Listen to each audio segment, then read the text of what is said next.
Meus queridos, hoje nós estamos aqui no nosso primeiro podcast do Instituto ICASA. Para quem não conhece, o nosso instituto chama Casa Cultural de Apoio às Artes, ou de Apoio aos Artistas. Presidente Carlos Cavalcante, 624, aqui no centro de Curitiba.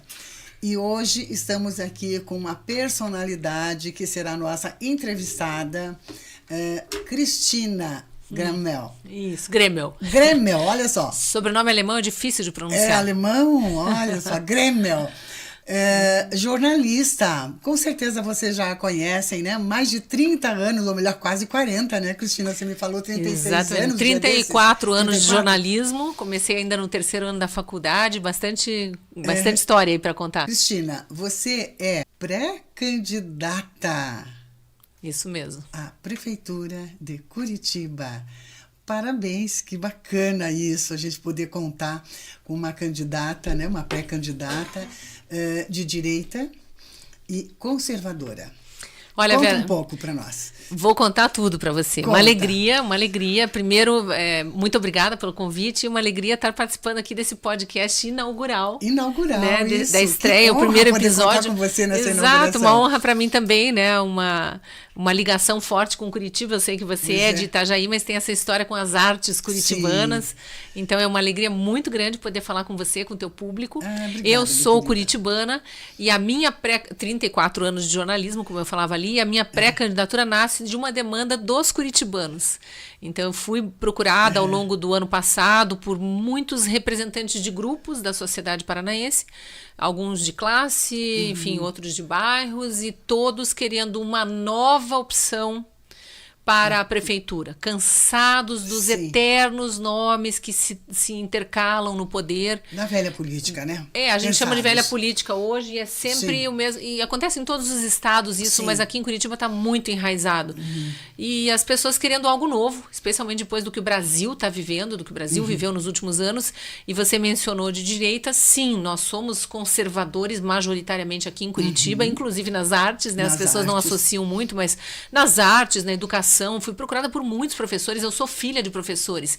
Então não é porque a educação brasileira foi aparelhada pela esquerda aí nas últimas décadas, não é nem anos, nas últimas décadas, e isso também se enraizou na cultura, no jornalismo, que nós sejamos de esquerda, não. E na cultura, principalmente, tem muito, né? O segmento da esquerda. E os apreciadores, né? Somos nós de direita. Apreciador de cultura, apreciador de arte, apreciador de música, tem de todos os espectros políticos. Pouco importa qual é a tua ideologia política na hora que você vai apreciar um bom artista, né? Então eu acho que as coisas estão muito nebulosas e essa foi a demanda. Nós precisamos de alguém novo que seja de fato curitibano, de fato ame a cidade. Você havia me falado num outro momento que nos conhecemos, né?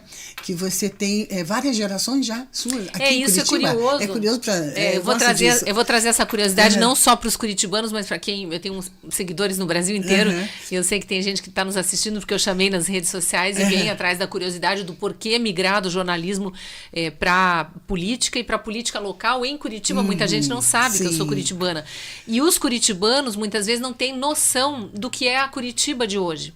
Que você conhece todos os bairros. Conheço bem porque eu sou curitibana, filha de curitibanos, neta de curitibanos, bisneta de curitibanos e sou trineta. E no jornalismo, né? Você visitou todos esses lugares, isso, né? Cobrindo, eu fui dos 34 anos de jornalismo que eu tenho, eu fui repórter de televisão por 26 anos. Eu passei 6 anos fora do Paraná, tive uma experiência trabalhando no Rio de Janeiro, em Petrópolis também, e no Nordeste, em São Luís, cobrindo Maranhão e Piauí. Então eu conheci algumas realidades de regiões diferentes do país. Né? Eu sou do Sul, trabalhei no Sudeste e no Nordeste. E em cidades diferentes, capital e interior. Então eu tenho uma boa noção assim, de onde que Curitiba se insere nesse contexto todo, né?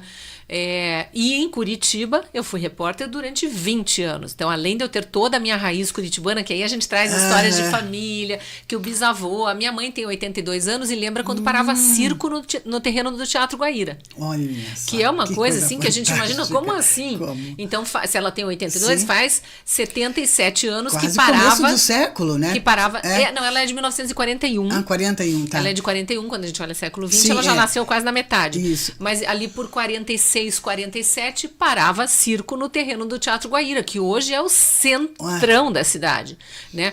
Quem veio para Curitiba mais recentemente sequer imagina isso. Agora, a Curitiba da minha infância, anos 70, que era uma cidade de 500 mil de habitantes, ela tinha digamos, a periferia, né? O entorno do mapa todo baldio. Não tinha construções. Como então, cresceu de lá pra cá? a gente, para sair da cidade, a gente de fato viajava dentro do mapa de Curitiba.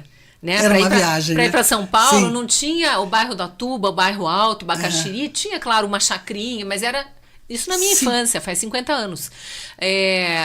Região sul da cidade, hoje a gente vai ali, de repente, Pinheirinho, Caximba, se misturam com Araucária, Fazenda Rio Grande, os bairros do sul vão se misturando com os municípios limítrofes. A gente até pensa que eles são municípios, né? Porque são bairros grandes também. E eu, quando era reportagem de televisão, se faz na rua.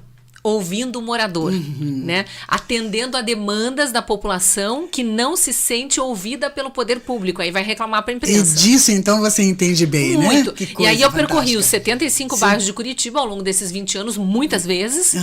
Também a região metropolitana era a minha área de cobertura e o litoral. Então, a gente tem os 27 municípios da região metropolitana, os municípios do litoral, todos tinha na área de cobertura de Curitiba. Então, assim, eu conheço muito. Nem todos os políticos conhecem tudo que você conhece, então, Cristina. Eu acho que coisa fantástica quem está mais isso. tempo na política conhece, porque acaba tendo que entender a realidade dos há mais municípios tempo, vizinhos. mas os novos, não. Eu tenho essa vantagem de vir de uma carreira que obriga o profissional a ter esse conhecimento. Mas o que eu acho esse que é contato pessoal eu acho que mesmo, né? As pessoas têm perguntado, mas como assim?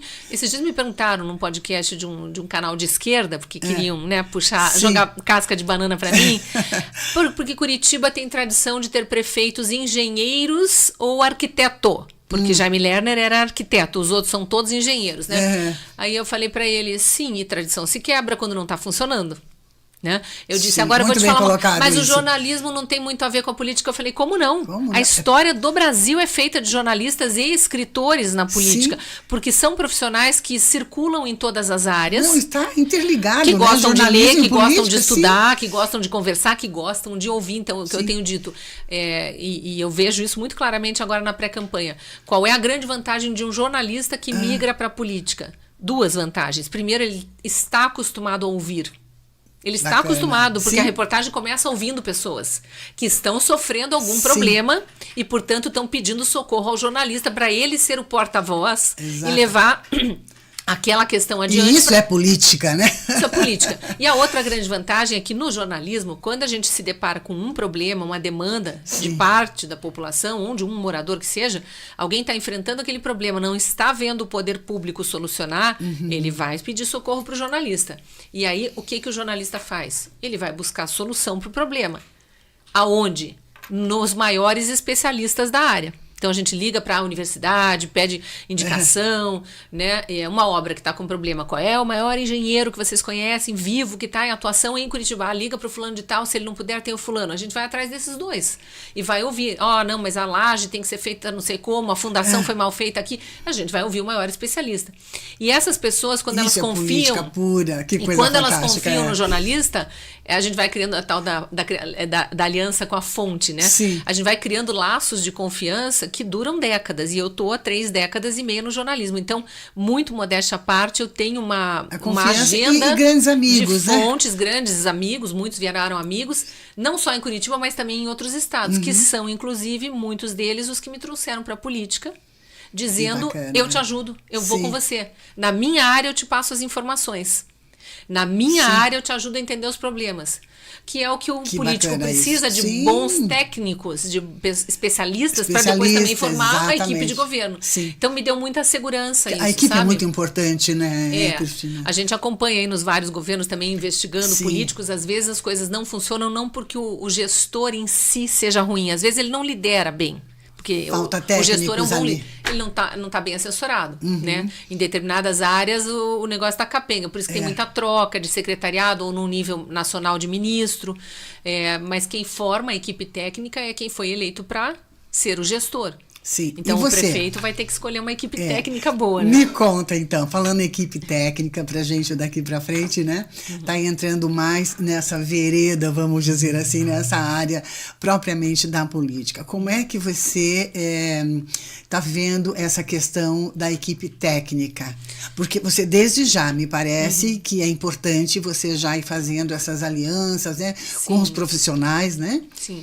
Tem a parte política, então quando a gente fala Sim. aliança, remete mais para a parte política, para a gente ter apoio para conseguir se estruturar na campanha. Né? Isso já foi feito ao longo do ano passado inteiro, conversei com praticamente todos os partidos e ganhei o convite, né? Sim. Com muita honra, fui convidada para fazer parte desse partido pequeno, chamado PMB, Partido por Mais Brasil. Olha, é importante isso, né? PMB. Ele é um partido pouco conhecido, existe há menos de 10 anos, é um partido que já participou de 3 eleições, mas elegeu até hoje prefeitos e vereadores, então ele não tem representantes no Congresso Nacional, que é a regra pela lei eleitoral para o partido ter tempo de TV, tempo de rádio e TV durante a campanha. Em tese então, não ainda terei. não vai ter. E fundo eleitoral, que é O nada partido- mais, nada menos que dinheiro do pagador de impostos, que é distribuído para os partidos fazerem suas campanhas. Ou seja, quem está com a Cristina Grêmio prefeita, quem está nesse projeto, pagou imposto, mas o seu imposto vai ser usado para tentar eleger os opositores da Cristina Grêmio. Então é muito Porque eu sei injusta a que regra eleitoral. você mas abre como mão funciona. disso, né, Cristina? Se tivesse, o meu partido não tem. Eu não concordo com o fundo eleitoral ao longo do meu trabalho de jornalismo de opinião, que foram nos últimos 6 anos, depois de toda aquela carreira como repórter de TV, eu migrei para o jornalismo de opinião, que ganhou uma força muito grande no digital. Então, Sim. eu estava na Gazeta do Povo, na Jovem Pan News, na Revista Oeste, na Rádio Auriverde Bauru, tudo em YouTube, acompanho redes você sociais. já desde esse tempo. Jornalismo digital. Fui colunista da Gazeta do Povo até Agora é 2 recente, meses, né? eu tive que sair dia 30 de abril por regras de compliance da empresa, 6 meses antes da eleição. Pela lei eleitoral, o comunicador é obrigado a deixar seus espaços de comunicação 3 meses antes. No final de junho, eu saí do meu último contrato, que era com a Rádio Auriverde Bauru, e também parei de fazer os programas que eu fazia no meu YouTube e nas redes sociais. Também tinha uma... Mesmo como jornalista, você parou no seu canal pessoal. Você vê, na lei eleitoral não tem nenhum detalhamento sobre mídias digitais. Isso é uma coisa que demanda atualização. Como não foi autorizado, não foi atualizado, por precaução, eu parei de fazer o jornalismo também nas minhas mídias digitais. Eu estou me divulgando como pré-candidata. Mas não mais entrevistando pessoas. Claro, estou entrevistando moradores, perguntando quais são as demandas deles e tal. Mas é como pré-candidata. Porque eu não quero correr o risco de ser apontada como alguém que não está respeitando a lei eleitoral. Se a gente vai para o poder público, a gente quer ir respeitando as leis, tudo, né? Essas leis. Que bacana. Mas voltando, uma coisa que para mim acho que é muito importante, eu acredito que até para o nosso público também, né, que é apreciador da sua pessoa como jornalista e também de direita conservadora. A gente sabe que tem muita gente. Essa questão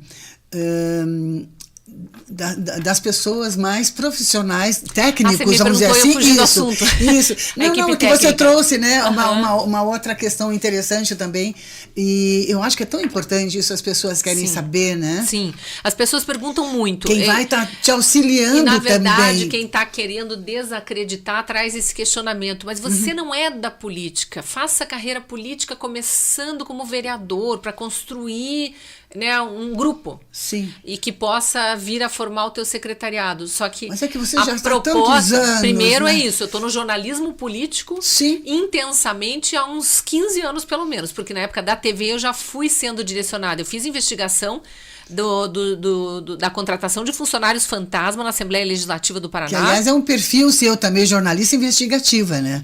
Não é que eu eu não me considero assim, todo jornalista é investigativo, né? Pra gente descobrir alguma coisa, a gente tem que investigar, tem que fazer um mínimo de apuração.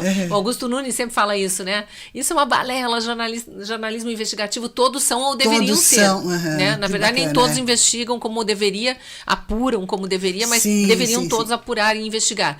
Mas eu, de 2010 para frente, com essa investigação grande dos diários secretos da Assembleia Legislativa do Paraná. Aqui do Paraná. Em que a gente descobriu um grande esquema de contratação de funcionários fantasma em praticamente todos os gabinetes dos 54 deputados, nos gabinetes de todas as lideranças, da presidência, da primeira secretaria.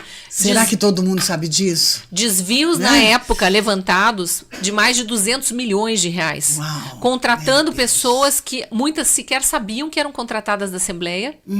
E muitas sabiam, mas não sabiam que o seu salário era retido pelo deputado. Para quê? Caixa 2 de campanha, para eles se perpetuarem no poder, para terem dinheiro para fazer campanha e deixar os adversários que não têm dinheiro sem chance de se divulgar. Né? Porque campanha custa muito dinheiro. Caro, E aí tinha isso. E depois eu investiguei também o esquema de contratação de empresas de publicidade da Câmara Municipal de Curitiba. A gente ganhou prêmios, e aí que vem. Eu ganhei alguns prêmios esses prêmios de jornalismo. É importante, é você que está colocando. Eu ganhei prêmios de jornalismo investigativo, por isso que há essa confusão. Né? Tá, ficou que mais... Alguns dos maiores prêmios do jornalismo, eles têm o nome de Prêmio Tim Lopes de Jornalismo Investigativo, Prêmio ESSO, que é associado... Não que todos não fossem, mas esse é uma premiação mas eu tenho bem premiação bacana. também por outro tipo de reportagem. Eu fazia muita reportagem de comportamento, que a gente chamava, né? Fui para a Antártica mostrar as pesquisas paranaenses na Antártica, isso. Ganhei prêmio, né, mostrando... Pesquisas daqui do Paraná? Pesquisa do Paraná teve uma importância enorme na instalação da Estação Antártica Comandante Ferraz. Que coisa E maravilhosa. em 2008, o Brasil completou 25 anos de operações antárticas, de pesquisas na Antártica. E você esteve lá? Naquele ano eu fiz um projeto para a Marinha, bacana. porque a gente só vai para a Antártica com a Marinha. Eu fiz um projeto e apresentei para a Marinha porque eu tinha descoberto que pesquisadores paranaenses da Universidade Federal do Paraná e da PUC, Pontifícia Universidade Católica do Paraná, tinham sido alguns dos pesquisadores que ajudaram a montar os primeiros laboratórios da Estação Brasileira de Pesquisas Antárticas. Aí eu fiz o projeto querendo mostrar, obviamente, a história dos paranaenses lá e querendo entrevistar os paranaenses que naquele ano estavam na Antártica fazendo pesquisas. E aí eu fui junto com a Marinha. Foi um grupo de jornalistas e eu fui um deles. Ganhei prêmio também por essa série de reportagens. Então, tem coisas que não tem a ver com jornalismo político, muito menos com jornalismo investigativo, mas não deixa de ser. Não deixa de ser. Eu investiguei a história da pesquisa paranaense na Antártica que coisa e fantástica. trouxe para os paranaenses. Então, assim, porque isso acaba não se tornando muito público, né? Nem todo mundo quem acompanhou fica a carreira, sabendo. o telespectador, quem acompanhou na época em que só existia rádio, TV e jornal, né? Porque eu sou de uma era de jornalismo pré-internet, o telespectador lembra, às vezes da minha voz, às vezes da minha fisionomia, às vezes de uma ou outra. Eu lembro dessa série de reportagens, eu gostei de ver aquilo. E claro, quem foi entrevistado por mim alguma vez na vida, Com e são certeza, milhares de pessoas, lembra.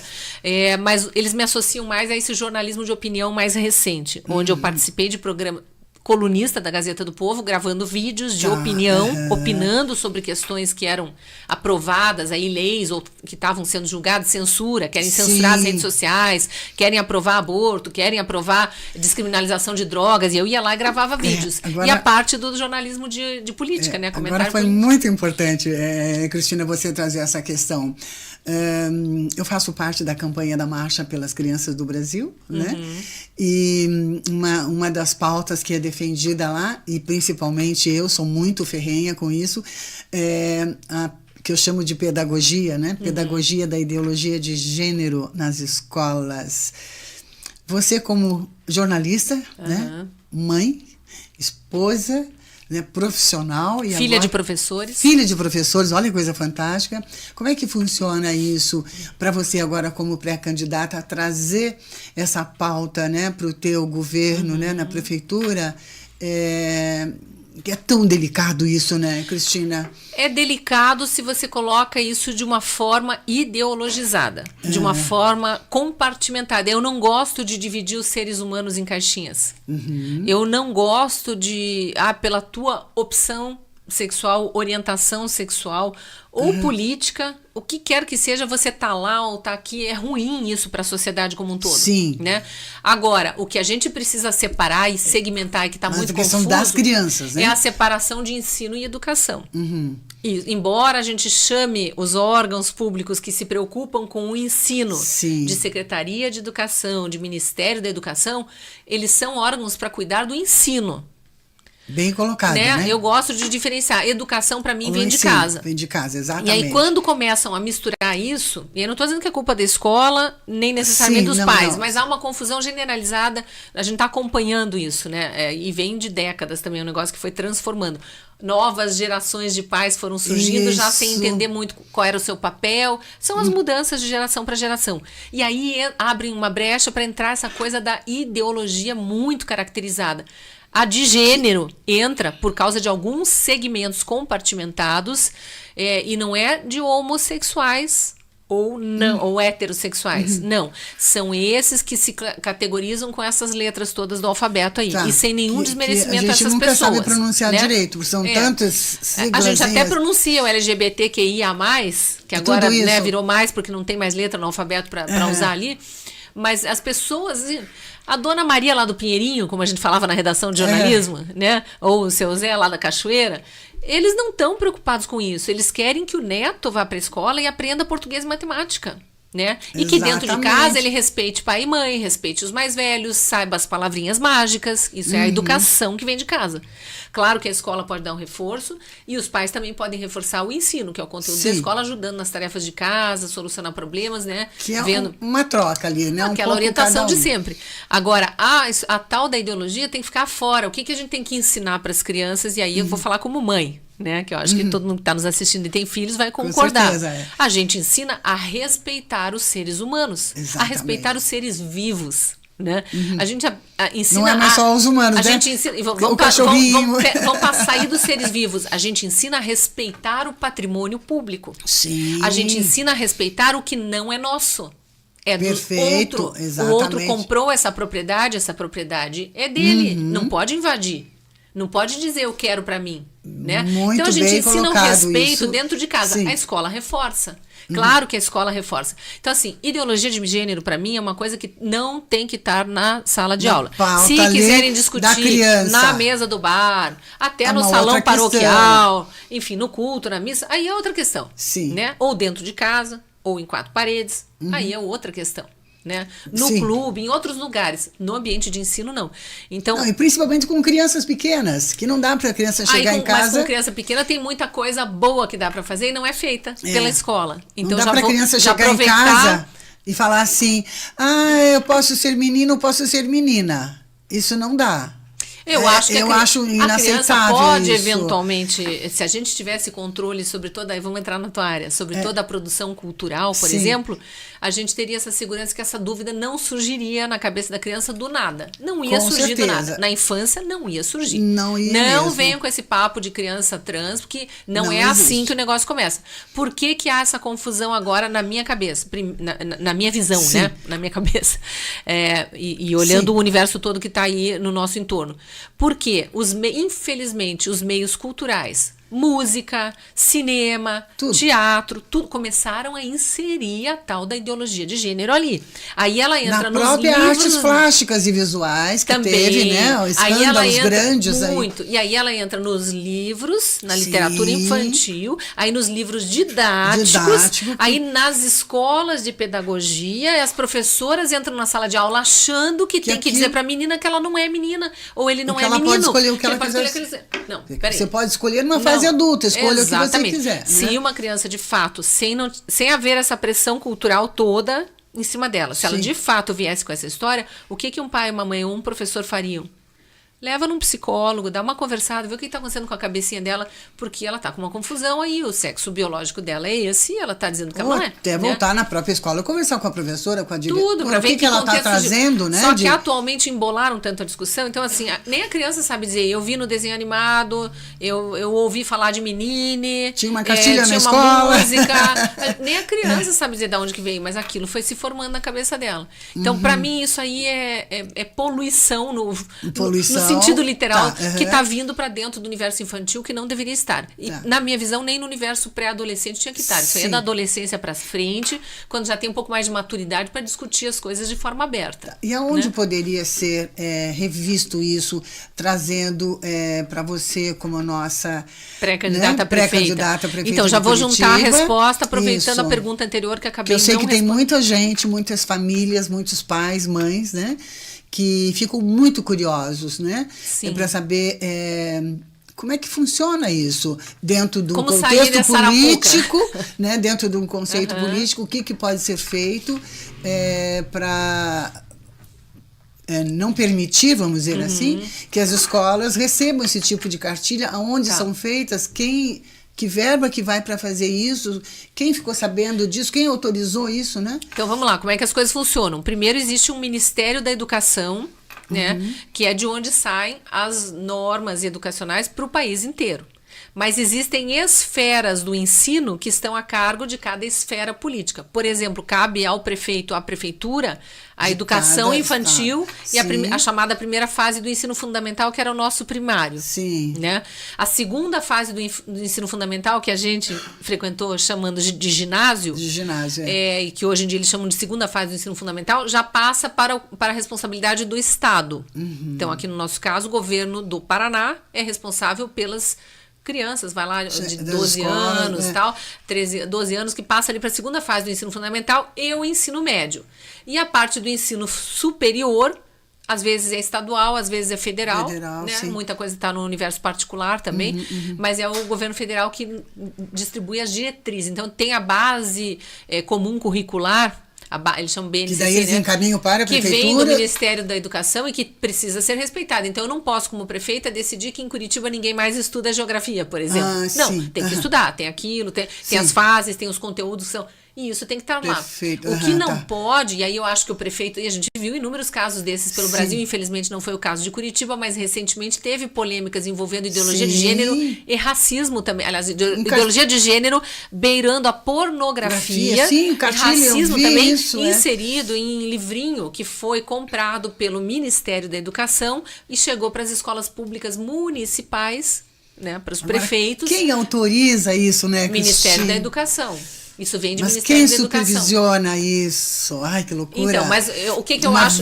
Como que a gente... Que eles gastam, a questão que a gente faz é assim, se o prefeito não resolve, então para quem a gente recorre? Bom, primeiro que os pais precisam estar atentos. Sim. Essa é a primeira orientação que eu acho que tem que ser dada. Perfeito, e não é pela pré-candidata e nada. O que eu falo como mãe. Eu já falava como jornalista, dizer, em casa, o que você tem que olhar? Os livrinhos que o teu filho está recebendo, o que ele está estudando, saber qual é o conteúdo. Conversar, né, dentro da linguagem da criança ali, para entender o que ela está estudando, como é que ela está recebendo aquele conteúdo, o que os colegas falaram, o que a professora falou. Que a partir daí você consegue, alguma coisa errada, vai para a escola e tenta uma conversa com a escola. Se a escola não tem diálogo e é uma escola pública, aí sim você vai buscar a Secretaria de Educação. Então você também tem vários meios ali, né, para você ir atrás. A gente tem que restabelecer essa cultura do debate, do diálogo. Não dá para ficar achando que fechado eu vou reclamar na rede social e achar que a solução vai vir daí. Não é. Não é por aí o caminho. Claro que a gente pode fazer barulho na rede social também, para ter mais pais, e foi assim que algumas prefeituras conseguiram recolher todos os livros que tinham conteúdo pornográfico e de ideologia de gênero para criança pequena. Que loucura isso. Gente, nós estamos aqui ainda numa conversa muito gostosa, muito proveitosa, com a pré-candidata à Prefeitura de Curitiba, a jornalista Cristina Grael. Isso. Ainda acho que não pronunciei direito. Grêmio. É que o meu sobrenome ele escreve todo fugindo das regras da língua portuguesa. Fugindo das regras. 2 consoantes, 2 vogais e 2 consoantes. Ele escreve Graemil. Mas ele pronuncia Grêmio. Como fosse Grêmio de colégio, de Grêmio de time. Tudo que eu sei de alemão é que o A e o E, quando estão juntos, pronuncia como E. Por isso que nos pronuncia o meu. Aí eu já deixo a dica para quem está nos assistindo e não me segue e quiser saber mais sobre mim ou acompanhar minha pré-campanha. O Instagram é importante. Eu sempre digo, procura Cristina Gra, G-R-A. Que é o início do meu sobrenome. Que daí já aparece vai aparecer. Ali. Como eu tenho muito seguidor, já vai aparecer já lá. Vai aparecer o primeiro ali, nome que aparece é o meu. Perfil verificado, Cristina Grêmio. Mas Cristina Gra já vai achar. Isso. Agora, Cristina, uma outra curiosidade. Você, nesse processo de pré-campanha, quando você começa seria a viagem, né? O roteiro, né? Deve ter uma pauta aí de você ir ao encontro das pessoas, né? Já estou fazendo isso. Já está fazendo isso, né? Desde quando? Olha, eu comecei mesmo, eu aceitei ser pré-candidata a prefeita já mais para o final do ano passado. Consegui o partido, a legenda, no dia 23 de dezembro. Olha, eu tinha ido fazer uma cobertura de guerra em Israel. Olha só. Por causa do atentado terrorista do Hamas lá. Fazia 2 meses que tinha ocorrido o atentado. Eu voltei, eu cheguei aqui em Curitiba. Que corajosa você, 2 meses do atentado, cheguei você viajou. aqui, foi a convite da comunidade internacional Brasil-Israel, que eles queriam jornalistas. Fui da primeira leva de jornalistas brasileiros a ir entender aquela realidade, o que de fato tinha acontecido lá. E aí eu cheguei de volta no dia 23 de dezembro de manhã, e no mesmo dia à tarde eu estava no partido assinando minha filiação. Então, eu me filiei ao PMB em dezembro. No final de janeiro, a gente já tinha avançado nas conversas, e eu autorizei que fosse divulgado que eu seria pré-candidata a prefeita. Então, foi comunicado ao TRE, ao Tribunal Regional Eleitoral, aos institutos de pesquisa, à imprensa, porque a partir daquele momento, pela lei eleitoral, como foi comunicado... Não é que já pode. Obrigatoriamente, os institutos de pesquisa teriam que colocar meu nome em toda e qualquer pesquisa que fosse encomendada. Não fazem, porque eles não cumprem a lei. Mas o meu nome foi comunicado dia 26 de janeiro. Mas já está lá agora. Sim, desde 26 de janeiro eu sou pré-candidata. E eu te contei esse histórico aqui para entender. Mas é desde então, isso, eu ainda estava no jornalismo e com uma agenda de participações em programas ao vivo, inclusive, de gravações e de vídeos e publicações, muito intensa. Mas eu já comecei a fazer reuniões, eu já vinha fazendo no ano passado reuniões para entender essa demanda que tinha chegado para mim, para me colocar como pré-candidata. A partir do momento que eu aceitei, consegui partido e foi anunciada a minha pré-candidatura, eu comecei de fato reuniões para pensar com quem eu vou caminhar. Né? E aí, sim que entraram, eu tenho muito orgulho de dizer que eu estou nesse momento com 200 voluntários me ajudando a escrever o plano de governo. Então, já é uma pré-campanha participativa. A minha campanha, a minha pré-candidatura é absolutamente orgânica. Ela surge por uma demanda da cidade. Da então, necessidade não é um projeto mesmo, de vou fazer uma carreira política, sou filha de não sei quem, sou deta, né, vou aproveitar meu pai, meu sobrenome, nada disso. São os meus conterrâneos ou pessoas que não nasceram aqui, mas que sem os vícios políticos. Escolheram Curitiba como cidade do coração, estão morando aqui, amam a cidade, querem ver a cidade bem gerenciada, que me pedem, me vendo como uma representante de Curitiba, uma conhecedora da cidade que ama a cidade, me pedem para eu me colocar como pré-candidata. E aí, a partir do momento que eu anuncio a pré-candidatura, eu começo a instigar as pessoas, primeiro participando de reuniões, onde me chamam, até hoje é assim, onde me chamam eu vou. É palestra, é reunião, ou quando eles não têm local, eu convido para o meu escritório de pré-campanha, mas eu estou indo a igrejas, eu estou indo a associações de bairro, eu estou indo em pontos comerciais, a gente se encontrou num evento numa galeria de arte. Eu queria até citar isso, que é importante, o nosso querido amigo, né, Luiz Arthur de Montes Ribeiro, no Instituto, ele me convidou, né, para estar indo ouvir você e te conhecer, né, pessoalmente, porque já era uma admiradora sua pela TV, você como jornalista já há alguns anos, e daí surgiu essa oportunidade, né, você estar aqui hoje, né, gravando esse podcast E Casa, Cultura e Conexões.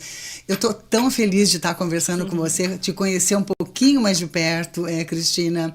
Alegria e saber minha. Esses anseios, né? Que aquilo que eu tenho, você com certeza, né? Muito mais por ter, né? Como a tua carreira como jornalista e conhecer as pessoas tão de perto, aquelas necessidades viscerais, vamos dizer assim, né? Que as pessoas têm de ver uma Curitiba, né? Mais organizada, essa questão da política de direita e de esquerda, né, que a gente vê uma desorganização e quando entra a direita, tudo vai se organizando, a gente vê esses países agora de direita, que crescimento fantástico, né? Sim, sim. Eu acho assim, é uma guerra cultural mesmo. Sim. Né? Porque aí quando a gente vai falar de ideologia política, a gente tem que ver o que a esquerda defende e o que a direita defende. Então, a gente precisa respeitar todos os pensamentos políticos e todas as pessoas, independentemente do que elas acreditam e do que elas defendem. Mas, vamos lá, vamos pegar questões que são cruciais para os conservadores de direita. Nós defendemos a vida desde a concepção. Então, não existe assim, o ligeiramente grávida, o ligeiramente pró-vida. A gente defende a vida. O outro lado defende a morte de bebês no ventre das mães. Porque eles dizem que eles estão defendendo a mulher. A saúde da mulher não é saúde. Se você defende a saúde da mulher, você defende que seja dentro de casa, seja na escola, seja o serviço público, que ele esclareça as mulheres, desde que elas entrem na fase correta, de que há métodos anticoncepcionais. Sim. De que há planejamento familiar. E de que é cultural também. Cabe à mulher isso. e ao homem, né? Ninguém faz filho sozinho. Isso. Cabe à mulher e ao homem, mas é o corpo da mulher que vai abrir espaço para a criança, para concepção. Então, a mulher precisa conhecer os métodos anticoncepcionais, se ela não quiser ter filho, precisa conversar com o parceiro, se ela não quiser ter filho. Mas acontece. Aconteceu, a mulher precisa ser acolhida pela sociedade e entender que não é o corpo dela. Não é o meu corpo, minhas regras. Né? Tem uma outra vida ali que, aliás, se formou também a partir de um homem. Tem um homem que precisa ser ouvido. E ele é colocado de lado nessa história. Então, essa questão aí é muito cara para os conservadores. E os de esquerda, eles nem aceitam discutir todas essas questões que eu estou trazendo. Eles nos classificam como antifeministas. Que, por acaso, o feminismo atual, do jeito que está, a gente prefere se colocar como antifeminista mesmo. Mas não é que a gente não quer dividir ou separar a mulher do homem. São seres complementares, né? Com suas características. Mas você não pode querer, a título de igualdade, que é o que eles dizem lutar, você ignorar, por exemplo, que no ventre das mães tem meninas que estão sendo mortas. Aí você é feminista pró-mãe, mas é contra a menina que está lá se formando no ventre da mãe. Então não tem coerência. Então a questão da vida, a questão da defesa da família, que os conservadores não abrem mão. Do lado de cá é destruição da família o tempo todo. E você destrói a família quando você é pró-erotização na música. Pró-erotização no YouTube. Você é pró-erotização no cinema, nos desenhos animados, na literatura infantil, nos livros didáticos de crianças pequenas. Então você está destruindo a família quando você aprova cada um desses projetos que sempre vem da esquerda. Aí aqui a gente coloca esquerda e direita. Né? A esquerda defende censura, porque ela é adepta da linha do Estado grande, controlando tudo, inclusive o que eu posso ler, o que eu posso ouvir, o que eu posso cantar, o que eu posso dizer. E do lado de cá, os conservadores são pró-liberdade, com respeito às leis. Com certeza. Se você falar demais, no caso do Brasil, a lei penal já prevê os crimes de injúria, calúnia e difamação. Quem se sentiu ofendido processa. Exatamente. Quem foi processado, se condenado, paga pelo crime que cometeu. Ponto. Os do espectro político da direita mais conservadores defendem propriedade privada, porque defendem a meritocracia no trabalho, porque defendem as oportunidades para os mais pobres através de assistência social, mas não de assistencialismo sem porta de saída. Isso que é importante, né? E quem está do lado esquerdo, assistencialismo. Quem está do lado esquerdo é pró-bolsa isso, bolsa aquilo, pouco se importando se daqui 30, 40 anos, a segunda geração daquela família ainda está na dependência do Estado. Da bolsa. E criticam quem venceu por mérito próprio. Porque aí eles criminalizam o dinheiro. Quem venceu por conta própria é o empresário capitalista malvadão. E aí coloca um patrão contra empregado. Então você está vendo que a ideologia política... E é o empresário que gera, né? Tantas coisas para a sociedade. Então, nesse aspecto, assim, além do emprego, né? Para sustentar fora as famílias. a parte de defende descriminalização de drogas, defende morte de bebês. O resto a gente pode discutir. A questão do liberalismo econômico, até do próprio assistencialismo, né? O lado da direita entende que precisa assistir as pessoas mais pobres, com menos oportunidades, durante um período. É o famoso ensina a pescar. E a pessoa que aprende a pescar, ela tem orgulho de dizer, consegui a minha vara de pescar e agora vou pescar sozinha e vender o meu peixe. Com diversos cursos profissionalizantes, né? Então, claro que eu estou falando de forma bacana. Figurativa aqui, mas as pessoas gostam de caminhar com as próprias pernas, elas não querem ficar na dependência do Estado, orgulho, mas tem, né, um lado que quer por interesse político, porque é mais fácil conseguir voto de quem está dependendo da bolsa que você vai dar depois. Então, assim, mas são todos pontos de debate, né, na esfera política. O que a gente não pode admitir, e aí isso vem muito forte nas campanhas eleitorais, é que algumas coisas sejam negociáveis. Vida não é negociável, propriedade privada não é negociável. Se o poder público acha que aquela propriedade pode servir a famílias pobres, então que desaproprie e indenize o proprietário pelo valor de mercado, porque ele trabalhou para pagar e comprar aquele imóvel. né? É isso. Nós estamos respeito às leis. falando agora de MST, né? Enfim, são muitas nuances. São muitas siglas, muitas nuances, muitas coisas. E eu acredito que aqui em Curitiba tem uma visão assim diferente, né, dessa sigla, vamos dizer assim, do MST, a gente né? tem em Curitiba, eu acho que as cidades estão enfrentando isso esse ano de uma maneira muito forte, mas está ficando muito escancarado. Os partidos, o Brasil tem muitos partidos, e os partidos, majoritariamente, eles não se classificam nem como esquerda e direita, o famoso centrão. Eles são todos de centro, porque o que é o centro?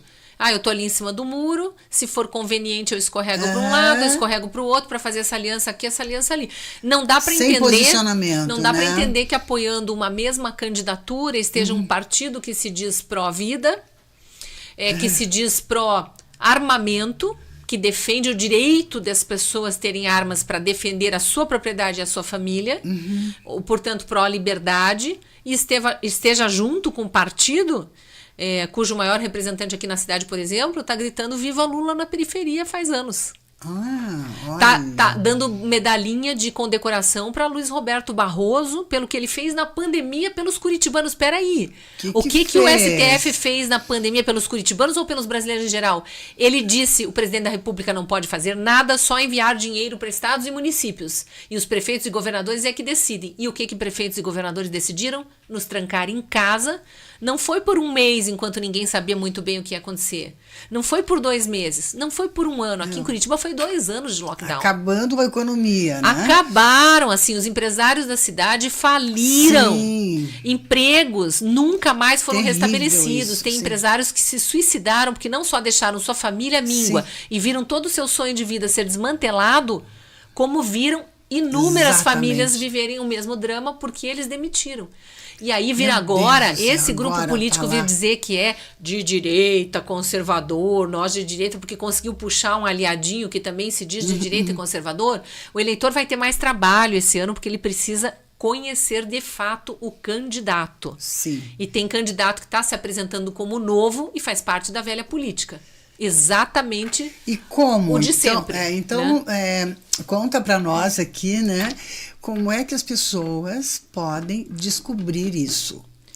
Bom, hoje em dia é tudo aberto. O candidato novo, né? Que se diz novo, mas é da velha política. Pessoas que às vezes são mais distraídas, vamos dizer assim, com a questão política e não sabe bem quem vai votar, né? Vota lá naquele meu amigo, vota lá não sei em quem. Como é que a pessoa pode? Eu gosto, é interessante isso, né? Eu gosto do aprendizado que a gente traz dos nossos avós. Dize-me com quem andas e eu te direi quem és. Não é isso? Perfeito, né? Sim. E também tem um outro ditado que está mais ou menos alinhado com esse, que é antes só do que mal acompanhado. Tá, né? Então preste atenção no candidato que está aí se vendendo como o bonzinho, o novo, o de direita, o conservador, porque o isso, o aquilo, e tá cheio de ratazana colado nele. Por que será que ele tem esses apoios? Será que esses apoios têm influência sobre a candidatura, a pré-candidatura ou a candidatura dele, terão influência no governo? A gente vai ter que questionar tudo isso. Porque daí não seriam de direita, não seriam conservadores, mas querem levantar... Se são conservadores e de direita, por que fecharam a cidade durante 2 anos, deixaram as nossas crianças em síndrome de pânico, que aconteceu e ainda acontece, sem escola? Depois, detalhe, foram contra a autonomia médica, queriam dar uma de ditadores em cima de qual remédio o médico deveria prescrever, que não poderia prescrever. Se o paciente e o médico estavam de comum acordo que queriam tentar aquele medicamento, o poder público não tem nada a ver com isso. Não tem nada a ver com isso. A ciência já mostrou que mal não faz, deixa tentar. Em todas as epidemias é feito assim. Você vai testar. As epidemias são doenças novas que surgem, de repente, e atingem parcelas grandes da população. Se tem muita gente precisando, não se conhece tratamento. O que os médicos sempre fizeram no H1N1? A gente teve aqui em Curitiba, nós tivemos um surto violento de H1N1. Na época, o lockdown escolar durou 3 meses do H1N1. Eu sei porque os meus filhos estavam em idade escolar baixa, ali da primeira fase do ensino fundamental. Foi julho, agosto, setembro em casa. Depois eles tiveram que ficar outubro, novembro e dezembro tendo aula aos sábados e 2 ou 3 dias da semana à tarde para repor o que tinham perdido. Então, eu como jornalista, cobri muito. A H1N1, você vai lembrar do nome do remédio, Tamiflu. Famoso. Usaram, não era remédio para combater H1N1, foi um remédio que foi testado e que estava melhorando a dor de garganta, também começava com uma inflamação de garganta muito forte, ele era nível C de evidência na época. Não tinha o nível duplo, cego, randomizado que estavam exigindo dos remédios que foram testados para tratamento de Covid e que funcionaram e salvaram milhares de vidas. Milhões pelo mundo afora, né? Mas queriam fazer pacto com a indústria farmacêutica para lucrar ali, que daí um caixa dois aqui, lado, todo o né? esquemão de sempre. Esse mercantilismo aí. Exato. E aí tinha que esperar ter vacina, E quando veio a vacina foi uma outra tirania. Voltando para a história aqui do lockdown escolar. As crianças em síndrome de pânico em casa, perdendo gravemente assim o andamento do ensino, né? Porque em fase infantil isso é muito grave. Perde muito, e sendo obrigadas a ficar em casa sem atendimento. Muitos professores, que a maioria dos professores é assim, eu sei porque eu sou filha de professores, especialmente em bairros, em lugares mais distantes, iam na casa das famílias, levar material impresso para a criança fazer o exercíciozinho, pegar material para corrigir, tudo respeitando regras sanitárias e tal. Você acredita que a prefeitura demitiu muitos desses profissionais porque depois, já acabada a pandemia, não tinham se vacinado? Não existia mais pandemia, risco nenhum. As vacinas comprovadamente não foram eficazes, tanto que as pessoas tomaram muitas doses e tiveram além de doença. não ser eficaz, interrompendo você um pouquinho, minha querida, eu lembro que eu tomei a vacina e eu precisei assinar um documento. Eu cheguei em casa e falei pro meu marido, fiquei horrorizada. Para ter consciência de que estava em fase experimental e que a indústria farmacêutica não se responsabilizava por eventuais... Mas sou obrigada a tomar vacina. E só que sabe que em muitos casos não deram o termo de compromisso para a pessoa assinar, não foi claro, não foi transparente. Eu, como jornalista, cobrei muito isso do poder público, municipal, estadual e federal, inclusive. Governo Bolsonaro, Ministério da Saúde. Precisava avisar que o contrato que foi assinado pelo governo federal brasileiro para compra de vacinas mostrava claramente que a gente estava em fase de testes. Alguns momentos da fase de teste venceram em fevereiro de 2023, foi ano passado, não foi durante a pandemia. Outros, o das crianças tem fase do teste da vacina que vence só em 2025. Nossa, ainda não passou. E já o Brasil, sob Lula, já tornou obrigatória a vacina de criança. Então, assim, tem muita coisa obscura ali. Muita coisa. Onde estavam esses conservadores de direita de agora, quando a gente estava vivendo esse pânico todo? Eu estava na frente da televisão, no YouTube, nas redes sociais, dando a cara a tapa, sofrendo cancelamentos, difamações, ameaça de perseguição, de prisão, porque eles fazem isso, e não arredei 1 milímetro de defender a autonomia médica, de defender que sim, houvesse vacina para quem quisesse, desde que fosse tornado público que o contrato dava ciência de que era uma vacina experimental, de que poderiam descobrir efeitos adversos ainda não conhecidos, que de fato aconteceu. Muita coisa aconteceu. E aí, bom, voltando para a esfera municipal, o prefeito de Curitiba demitiu não só professores, mas médicos e enfermeiros por não terem se vacinado. Naquele período? Não! 2023 teve demissões.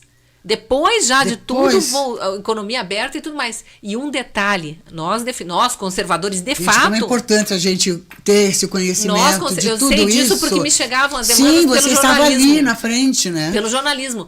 E não chegou assim só, olha que prefeito malvadão, ele não quis me deixar continuar trabalhando, apesar de eu ter me dedicado à população durante a pandemia inteira, me arriscado. Não é só isso. Tem lei estadual no Paraná que proíbe passaporte sanitário. O prefeito de Curitiba não respeitou lei estadual. Nós, conservadores de fato, defendemos o respeito às leis. A Constituição. Quando a gente defende liberdade, inclusive liberdade de expressão, e é contra esses projetos de censura do governo Lula, que muitos dos falsos conservadores de Curitiba aprovam, quando a gente dá a cara a tapa para defender a liberdade de expressão, é porque a Constituição garante. Sim, você está segura, pode, né? A Constituição garante, nós defendemos o respeito à Constituição. As leis existem para colocar ordem na sociedade. Agora, por que só nós, conservadores, temos que respeitar? E o prefeito lulista vai lá e demite médico que não se vacinou, enfermeiro que não se vacinou, professor que não se vacinou. Então, a gente precisa abrir os olhos como eleitor para tudo isso, para escolher, de fato, candidatos que nos representem. Quem concordar com o que o prefeito fez, quem concordar com o que o presidente do Brasil atual faz, que escolha seus candidatos que estejam mais alinhados. É assim que funciona a democracia. Né? Mas não pode ficar se apresentando como uma coisa não sendo. Eles se apresentam como democratas e não são. Né? Exatamente. Mas, Cristina, é sempre um prazer estar ouvindo você, né?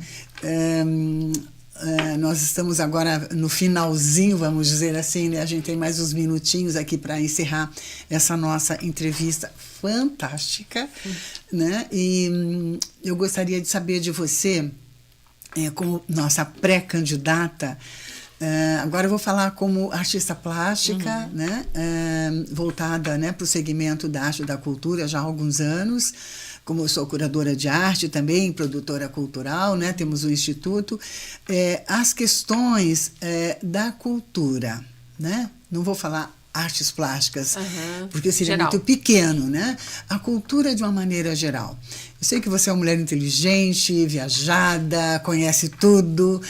Como é que é isso para você? Como você vê essas questões da cultura para a cidade? Eu sei que há uma reclamação muito grande do meio cultural curitibano, e aí também englobo tudo. Não Sim. é só quem administra espaços culturais, Sim, mas sim, quem produz arte e todas as formas de arte e tal, de pouco investimento municipal em cultura, através dos incentivos municipais que existem. Vamos rever, obviamente, para entender, vamos conversar muito. A minha pré-candidatura é orgânica, a minha pré-candidatura também é participativa no sentido de que eu estou com esse grupo grande de voluntários me ajudando a desenhar o plano de governo, e eu espero que o governo também seja. E especialmente é uma pré-candidatura de uma jornalista que se fez ouvindo pessoas, portanto eu não conheço outra forma de viver que não seja ouvir pessoas e debater os assuntos, óbvio, procurar soluções, apresentar, discutir um pouco mais, né, chegar a uma nuance ali que seja mais agradável à maioria. Porque é tudo tão sistêmico, né? Tudo. Não está tão separado uma Então eu quero ser, outra. Obviamente, uma gestora, uma prefeita que ouça todos os representantes de todas as áreas. Vou ter que ouvir os artistas, vou ter que ouvir o público. Sim. Porque, assim, o público também tem demandas, né? Com e certeza, aí, olhando dentro do orçamento, o que é possível fazer para melhorar, para ter mais incentivo cultural. Uma coisa que eu te digo que tem sido uma demanda muito grande, não só da área cultural, que aqui em Curitiba a gente tem Fundação Cultural de Curitiba, a gente tem, né, algumas instituições que estão a cargo do município, mas tem, vamos citar aqui o Coração de Curitiba, o IPUC, que é o Instituto de Pesquisa e Planejamento Urbano de Curitiba, que foi o que transformou Curitiba num exemplo para o país lá nos anos 90, Jaime Lerner e tal. Antes ele já tinha sido prefeito em outro momento da democracia brasileira, em que era o chamado prefeito biônico lá nos anos 70. Já foi tinha famoso como biônico, já né? tinha feito o primeiro calçadão do país, que inspirou tantos outros, já tinha algumas soluções urbanas, mas é na década de 90, quando ele se elege prefeito e traz soluções urbanas, que o IPUC de fato mostra ser o coração de Curitiba, que é pesquisar e planejar a cidade do futuro. Então, as soluções urbanas que foram surgindo, que foram todas inovadoras, que nos orgulham até hoje, daquela época, é porque elas eram soluções que viriam a suprir necessidades da Curitiba até o ano 2000, até o ano de 2010, só que nós já estamos em 2024. E a cidade não inovou mais. E não inovou, agora eu estou descobrindo, estando como pré-candidata, porque todos esses institutos, Fundação Cultural de Curitiba, IPUC e tantos outros, foram extremamente politizados. Então eles viraram órgãos burocráticos, ralos de corrupção, e a gente vai rever tudo isso, obviamente. Eu quero uma gestão mais enxuta, ouvindo muito a população, entendendo as demandas e com muito direcionamento para melhorias que vêm da população e dos vários setores. A gente vai governar junto, não vai ser um governo, eu vou impor para vocês, quero isso, quero aquilo, e encher a cidade de radar, mudar o limite de velocidade de todas as ruas, ninguém mais entende nada em lugar nenhum, essa bagunça toda que a gente está vendo. A gente vai conversar melhor com a população para trazer soluções inovadoras. Que bacana, Cristina. Agora me diz uma coisa, a gente tem 5 minutinhos, quero ouvir tua palavra final. Você como pré-candidata, você já tem o teu número lá de... Já recebeu? Eu estou filiada ao Partido Por Mais Brasil, número 35, PMB. A divulgação mais intensa vai ser feita a partir de 16 de agosto, quando a lei eleitoral permite, a fase chamada fase de campanha mesmo. Mas a gente tem um período aí, são as filigranas da lei. A gente tem um período agora do dia 20 de julho, tá perto, né? Do dia 20 de julho até o dia 5 de agosto, para que os partidos façam suas convenções, que são grandes reuniões, onde todos os apoiadores aparecem lá, não precisa nem ser filiado do partido, mas os filiados vão para votar, e eles vão colocar os nossos nomes para serem aprovados por aquela comunidade ali que está unida naquele partido. Daí a partir dali sai A partir daquele momento eu deixo de ser pré-candidata e sou candidata. Quando eu sou candidata, eu já posso pedir voto, eu já posso divulgar melhor meu número, as minhas propostas mais abertamente. Hoje não pode ainda. Algumas Algumas coisas podem, eu não posso pedir voto, eu não pode posso pedir, divulgar mas a abertamente. numeração, o teu número lá não de posso como sair candidata. com jingle, cantando meu número, Sim. cartazes pela cidade, essas coisas ainda não são permitidas. Tá É só bom. tem gente fazendo, é ilegal. É? Mas é a partir de 16 de agosto quando começa a campanha de fato. E a minha vai ser feita pelas redes sociais, porque lembrando, meu partido é Isso. pequeno, não tem tempo de TV nem rádio. Não se assuste de ver um massacre midiático em cima de apenas um candidato, ou 2 ou 3 ali. Nós estaremos com muita força percorrendo os bairros, já estamos. Vamos continuar. Você vê tudo nas minhas redes sociais. Me siga, Cristina Grêmio, em todas as redes sociais. Procura Cristina Gra, que eu estarei Que lá. facilita lá, e no né? meu Instagram especificamente tem 2 links. Um para quem quiser apoiar financeiramente minha candidatura. Eu tô com uma vaquinha, a lei Olha, eleitoral que permite. bacana, A sim. partir de R$20. Muito bem-vindos. Desde já agradeço todos que já bacana. doaram. Eu sei que muita gente tem me procurado. É por ali. Link lá na biografia do Instagram. E o outro link é para formulários para voluntários que queiram se juntar ao nosso plano de governo. Que Ou bacana. pessoas que Sim. eventualmente não queiram, mas que queiram informar algo que elas sabem que não está funcionando na cidade. Sim, ou perfeito. trazer alguma solução, porque tem muitas, Então, tá. né? Agora, acho que depois de você oficialmente candidata, você volta aqui, né? Volto com o maior Será prazer, um, volto um sim. prazer também poder estar entrevistando você novamente, recebê-la aqui com o maior carinho, você já uma candidata, né, à Prefeitura de Curitiba. Com vocês, 1 hora de entrevista com a nossa pré-candidata à Prefeitura, né? A prefeita de Curitiba, Cristina Grêmio. Isso, agora saiu Agora direitinho, que acertei, maravilha. lembrei do Grêmio lá, Isso, você isso falou, mesmo, né? Cristina Grêmio. Muito obrigada, minha querida, por esse momento, né, de estar compartilhando. E até a próxima entrevista com Eu que vocês, agradeço. podcast e Casa, Instituto de Arte e Cultura, com o programa Cultura e Conexões. Obrigada. Obrigada.